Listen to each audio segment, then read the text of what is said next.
I just saw America's Got Talent Live, the world's biggest talent show. And I'm here to tell you about my events. I'm the Stack Daddy, Brian Stacker, and this is Stackocity coming at you live.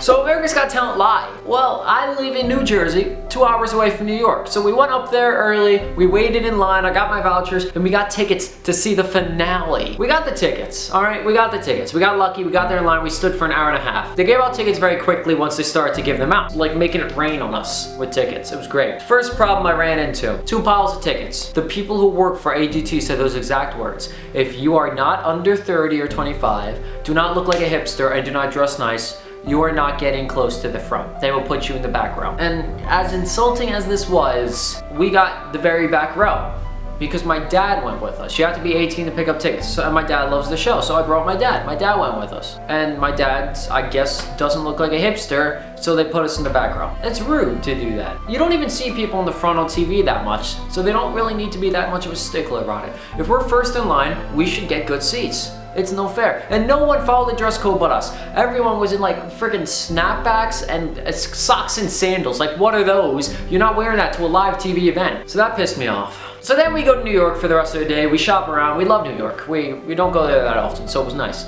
So it's time for the show. Okay, so we go in, we take our seats. Seats are all fuzzy, even the armrests are fuzzy, so it's really nice, really nice. And there's this guy. I don't know what his name was. He kept shouting out his Twitter handle, and he said if we follow him, he'd give us a free shout out. I never did. I forgot his name. His job was to make us cheer and get pumped up for an hour straight. Now, that sounds like a joke or an exaggeration. It's not. We cheered for an hour straight. And this is where the show gets really fake. Okay? Seeing the stage in person was amazing. It looked unreal. It looked like a movie set because I'm so used to seeing it on TV every week for the past few years that seeing it in person just felt so unreal. It was amazing. Before the show started, they recorded us cheering, booing, and laughing so they could edit it in later in case we didn't laugh at the comedy, in case we didn't cheer for the good acts, in case we didn't boo for the acts they thought were bad. So they have total control over what the audience at home actually sees. So if we booed, they could put in cheering and make it look real. I don't know, that really makes me uneasy.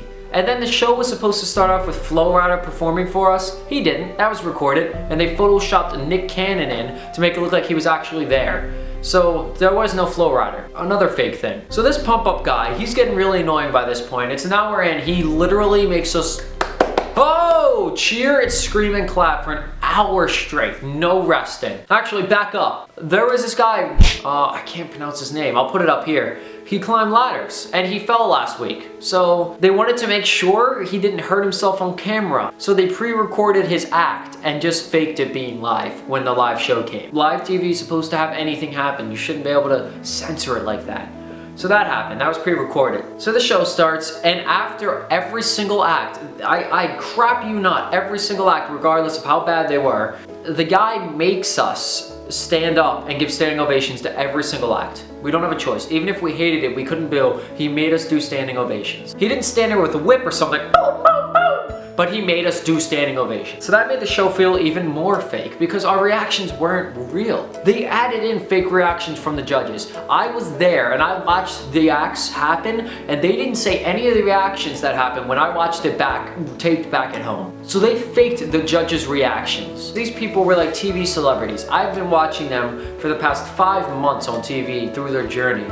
And now I get to see them in person. It was amazing. It was a great experience, especially for how much I love the show. But there was more commercial breaks than there were acts because of how short the acts are. And when you're at home, you could get up and walk around, play with your iPad, do stuff during commercial breaks. But when you're there, the only thing you did during a commercial break was practice clapping some more. Not a joke, you actually do that. I don't know if I'd do it again. I love seeing them live, but I really don't know if I do it again. I was gonna get footage, but no cameras allowed, of course. They said if they see you with a camera, they kick you out. They wouldn't even let me bring this big camera into the stage. My dad snuck in his small camera. That's all I really have to say about America's Got Talent, seeing it live. If you're going to see it live next year, just know what you're in for. It was still nice. It was such a cool experience. It felt unreal. You know, comment down below if you've seen it live before. Comment down below if you share my opinions. Like the video if you like me, and subscribe to become a Stackling today. As always, I love you guys.